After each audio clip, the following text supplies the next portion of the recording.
Привет, друзья! Я Герман Авербух, и сегодня мы будем готовить блюдо азербайджанской кухни, которое называется хингал. Вы не ослышались, именно хингал. Не хинкали, грузинское блюдо, а именно хингал. И сейчас мы будем это готовить вместе. Идем.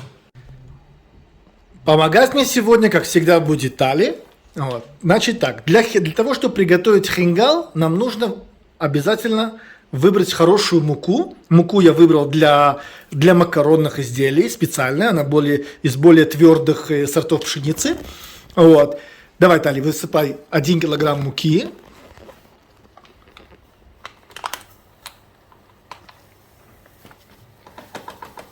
На 1 килограмм муки нам понадобится 1 столовая ложка соли. Давай.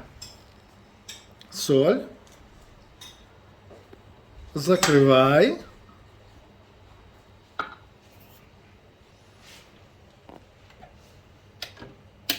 Получается? Молодец. И сразу включи, пускай немножко размешает. Да, на 2.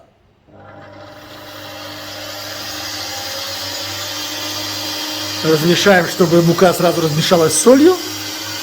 И будем добавлять горячую воду. Нам понадобится примерно 1,5 стакана. Ну, начнем с первого стакана. Доливай.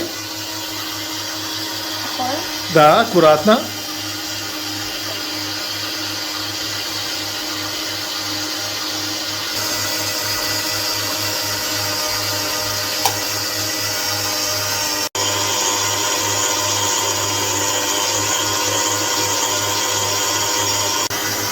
Вода нам обязательно нужна горячая. Мы сейчас будем подливать чуть-чуть, для того, чтобы будем проверять, чтобы тесто схватилось, чтобы не было слишком жидким. Опять же, все зависит от того, какую муку вы используете. У нас мука из таких твердых сортов пшеницы.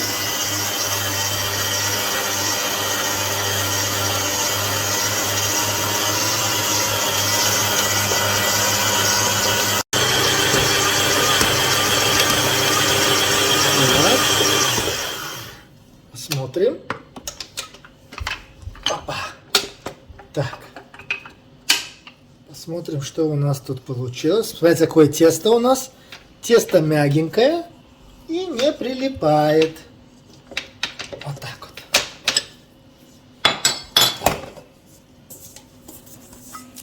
Видите, какое тесто? Так. Чай. Тесто у нас очень мягенькое. Вот, мы его еще немножко замесим, хотя бы оно у нас. Вот. Я напоминаю, что очень важно использовать горячую воду. Теперь тесто положим немножко отдохнуть. Вот так вот. Так. Накроем его. Берем его в сторону на несколько минут. Итак, пока наше тесто немножко отдыхает, мы займемся мясом, нашей начинкой. У меня здесь я взял мясо говядину и мясо баранины. Так, у меня жена не очень любит баранину, точнее вообще не любит баранину. Так я взял больше говядины и чуть-чуть меньше баранины. Сейчас это мясо перерублено. Его можно либо порезать мелко, либо порубить, как это делаю я. Я его рублю в мясорубке с очень большими дырочками. То есть вот, взять насадку самую крупную, тогда мясо именно рубится, а не перемалывается и делается такое мелкое. Вот это наше мясо. Добавим сюда специи. Значит, нам нужна соль. Так.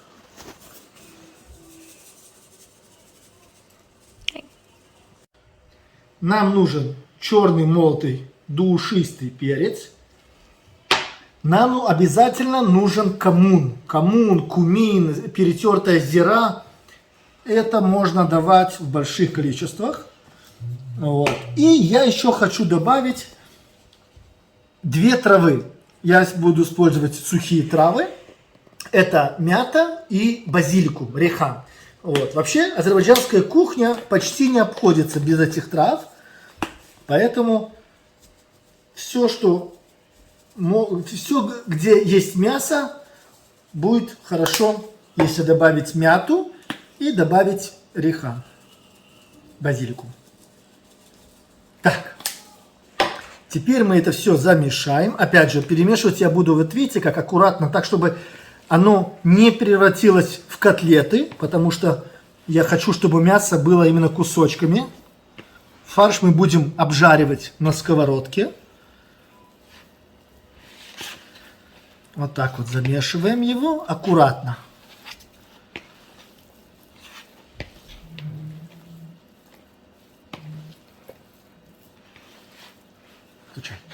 Итак, мясо мы будем обжаривать на раскаленной сковородке. Добавлю немножко масла. Я использую оливковое, а вы используете то, которое вам по вкусу, но растительное.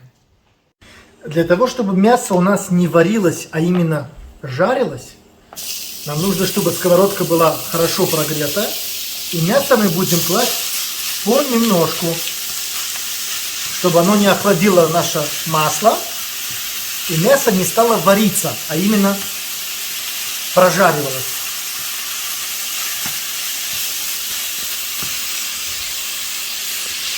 Итак, обратите внимание, мы мясо обжариваем с одной стороны, даем ему схватиться, прихватиться мясу, и только потом переворачиваем.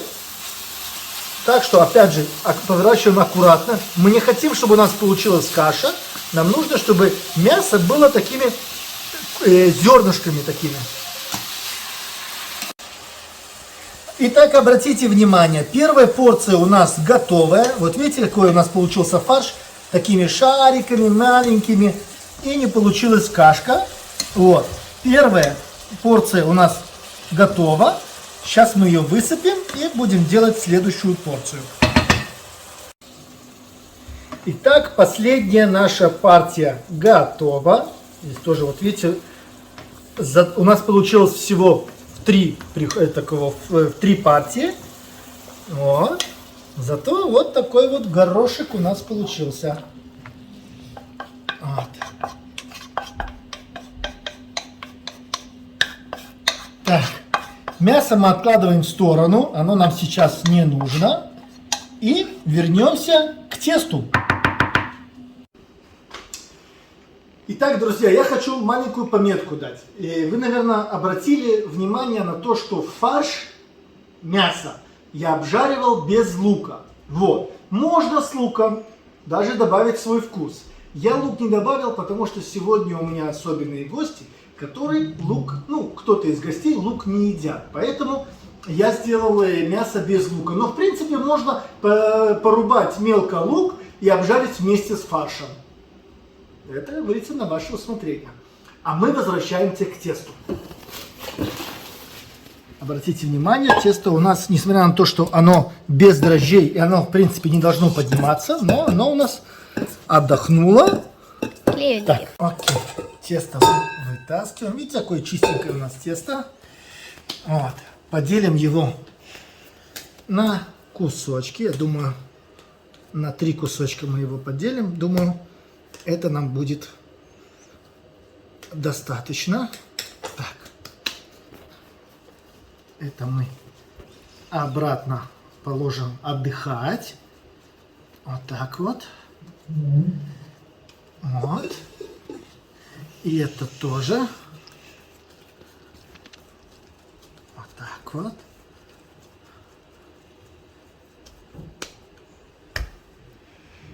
А это мы будем сейчас раскатывать. Так. Это тесто нам нужно прикрыть, чтобы оно у нас пока не обветривалось. Да? Вот. А это мы начнем раскручивать. Так.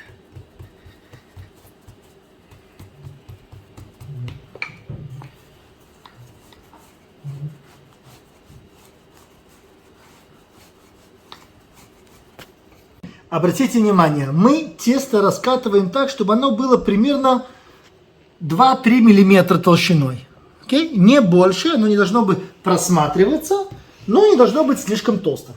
Теперь я использую вот такой вот нож. Обычно он идет острый, а есть еще и фигурные. Вот я буду использовать сегодня фигурные, чтобы у нас кусочки были такие вот узорчатые, красивые. Итак, начинаем нарезать. Нарезаем примерно 3-4 сантиметра толщиной вот такие вот полосочки.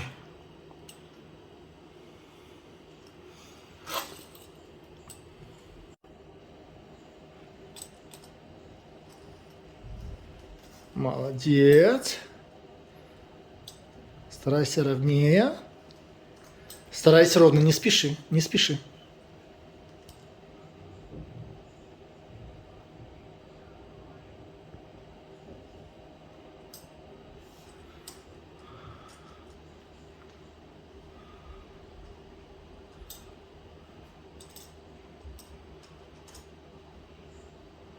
Молодец.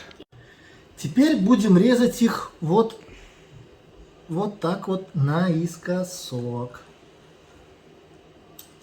Вот так вот. Чтобы у нас получились вот такие вот ромбики. В принципе, это могут быть и квадратные, но если можно сделать их немножко, как говорится, узорчатыми, так пускай будет красивее в тарелке.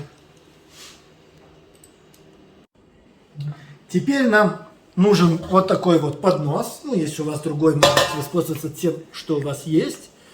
Немножко сюда. И выкладываем куски теста на поднос. Так, обратите внимание, после того, как мы сделали один слой, мы посыпаем это все мукой, для того, чтобы у нас не слиплись слои. И на это будем делать следующий слой.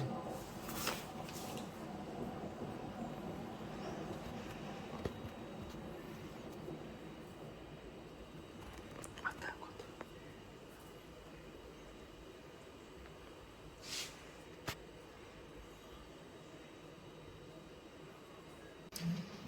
Окей, эта порция у нас готова. Ну, что значит готова? Мы закончили ее раскладывать. Теперь обязательно присыпать между каждым слоем, чтобы они не прилипли.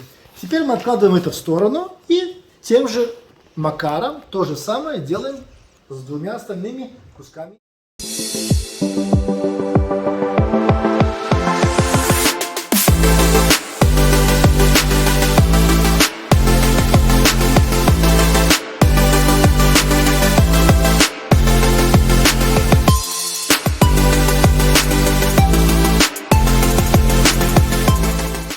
Итак, друзья, как вы уже, наверное, поняли, догадались, хингал – это блюдо из теста и мяса. Само блюдо мясное. Тесто будет вариться в воде. В нашем случае вместо воды будет бульон, о котором мы поговорим попозже. На это тесто насыпается мясо, и к этому мясу подают соус. В Азербайджане подают соус молочный, который готовится на мацоне. Кстати, насчет рецепта мацони, посмотрите вот здесь сверху, где-то справа, слева, сверху будет ссылочка на то, как мы готовили мацони. И вот этот мацони, это уже второй мацони из того мацони, который мы готовили в ролике. Вот. Так как я сегодня встречаю гостей, и гости у меня могут быть люди, которые не кушают не кошерно, а молочное и мясное это не кошерно, я приготовлю еще один соус, томатный соус. Иди покажи. Вот, здесь мы готовим томатный соус. Здесь вот много-много разных помидоров. Помимо помидоров мы добавили сюда немножко сладких перцев. Все это перемешали, все это передробили. Вот, сюда еще добавим немножко чесночка, чуть-чуть чесночка. Вот, и добавим обязательно базилику. Вот. И тогда у нас будет два соуса. У нас будет молочный соус, как это должно быть в оригинале, и у нас будет томатный соус. Томатный соус сделаем какую-то интерпретацию, как бы, я думаю, что это будет похоже на лазанью, которая подается с тестом, мясом и соус, томатный соус. Ну, мы посмотрим, да? Будем смотреть. Чеснок нужно порубить. Можно, конечно, порубить ножичком, но у меня есть вот такое вот приспособление. Спасибо моей любимой теще, которая подарила мне вот такой вот аппарат.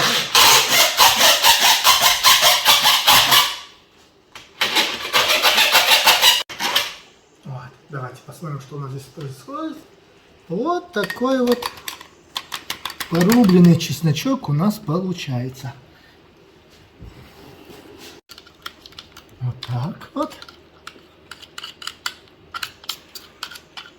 И еще одну партию. А вот эту партию отправим в наш соус. Так. И все это хорошенько перемешиваем.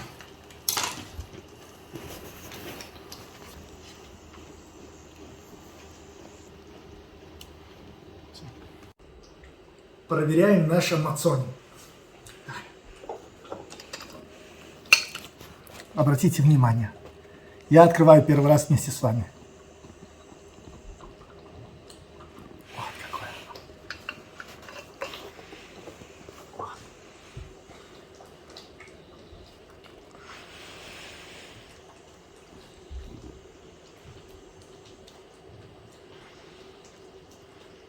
Мне нравится. И у меня, кажется, есть уже конкуренты дома на этом мацони. Да? Обалденно. Вообще обалденно. В отдельную эту такую мисочку. Нет, один раз.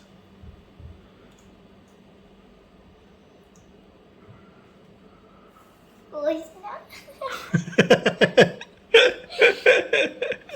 Врушка. Не, ну и правда вкусно, просто очень кисло. Мацони.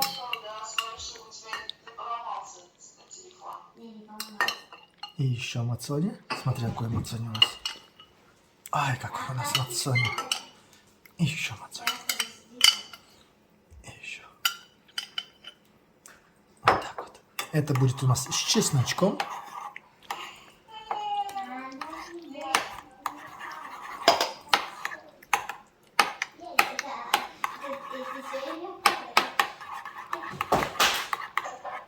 Это я. Вот так вот. Это я.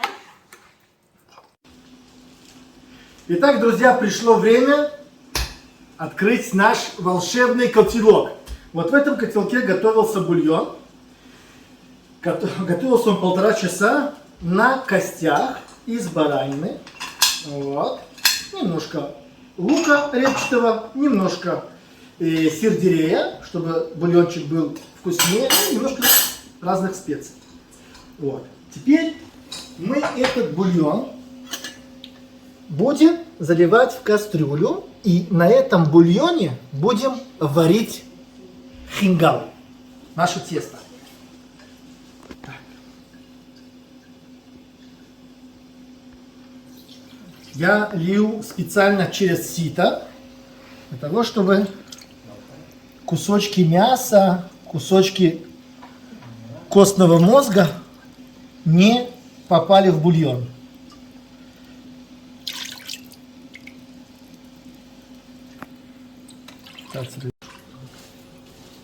Так.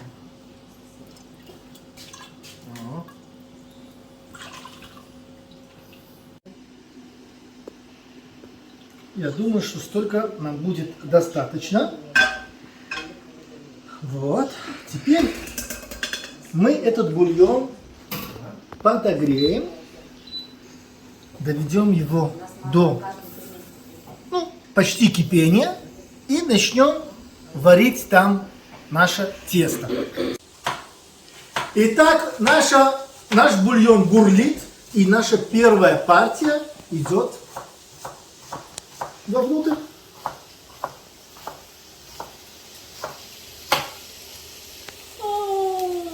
Хинкал, так же как и пельмени, как только начинают всплывать, значит тесто готовое. Вот. Первую партию мы снимаем. Конечно, лучше красиво ее выложить на тарелочку. Вот так вот. А потом еще все это разукрасим.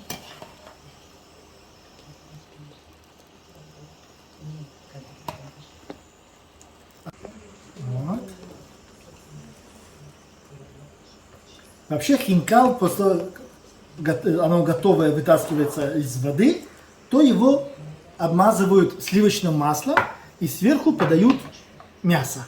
В нашем случае, из-за того, что у нас бульон очень насыщенный, как вы его видите, нам не нужно добавлять масло. Вот, мы добавим сюда сразу, добавим сюда мясо. Мамулечка, дай мне, пожалуйста, это вот с мясом. Тесто хинкали, сверху добавляем мясо. Вот так вот. Вот. Итак, хингал у нас будет сегодня. Хингал подаваться с молочным соусом, с томатным соусом для тех, кто не хочет смешивать молочное и мясное. И обязательно базилик. Вот так вот. Ну, следующая партия будет без молочного. А это вот так вот.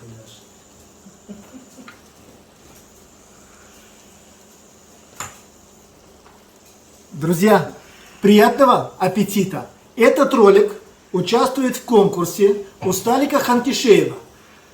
Надеюсь, что мы выиграем. А если нет, то хотя бы покажут всем, что мы умеем. До новых встреч! Если вы не подписаны на канал, подписывайтесь на канал. Если вам понравилось, поставьте лайк. Если не понравился, поставьте лайк и скажите, что не понравилось. А мы что-нибудь исправим.